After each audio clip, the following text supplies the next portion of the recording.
Mister Sajjala గారు, ఏదైతే మీరు ఇందాకల ప్రెస్ మీట్లో మాట్లాడుతూ ఆంధ్ర రాష్ట్రానికి డీజిలు రాదు, గూగులు రాదు అని మాట్లాడారో ఒకటి చెప్తున్నామండి, వినండి. ఆంధ్ర రాష్ట్రానికి డీజిల్ వస్తుంది, గూగుల్ కూడా వస్తుంది. అది మీరు త్వరలోనే చూస్తారు. ఇంకొకటి ఏంటంటే డీజిల్ రెగ్యులర్గానే దొరుకుతుందండి.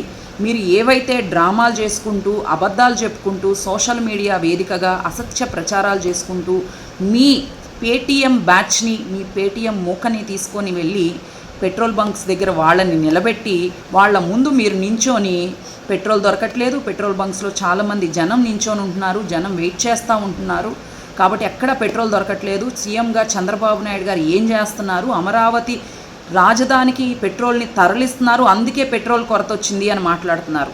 ఆ రోజున ఇసుక గుట్టలేసుకోవడం వైసీపీ ప్రభుత్వానికి మాత్రమే కుదిరింది. ఆ రోజున ఇసుక కొండలు ఎక్కడా చూడని విధంగా ఎక్కువ అక్రమ ఇసుకను తవ్వుకొని ఇసుక కొండల్ని చేశారు.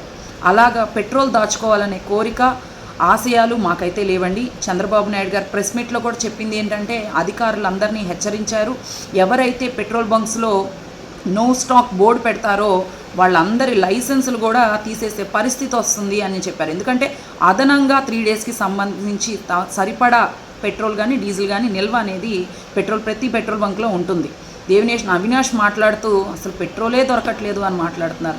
నిజంగా అవినాష్ గారు ఒకటే అడుగుతా ఉన్నా, ఏ పెట్రోల్ బంక్ దగ్గరికి లైవ్ పెట్టుకొని వెళ్తారండి? మీరు ట్రావెల్ చేయండి, ఒక 10-15 పెట్రోల్ బంకులు తిరగండి లైవ్ పెట్టుకొని. లేకపోతే మమ్మల్ని తిరగమంటారా? తెలుగుదేశం పార్టీ కార్యకర్తల్ని, నాయకుల్ని ఎవరిని తిరగమంటారు? అంటే ఎక్కడ ప్రతి చోట కూడా డీజిల్ దొరుకుతుంది, పెట్రోల్ దొరుకుతుంది. మరి మీరు జనాల గురించి ఆలోచించాలి, జనాలకి మంచి చేయాలి అన్న ఆలోచనతో ముందుకొచ్చారా? లేకపోతే ఈ చోటా మోటా నాయకులందరూ కూడా చంద్రబాబు నాయుడు గురించి మాట్లాడితే అన్నా మమ్మల్ని గుర్తిస్తారు ప్రజలు, జనం అని చెప్పేసి మీడియా ముందుకు వస్తున్నారు అనేది అర్థం కావట్లేదు.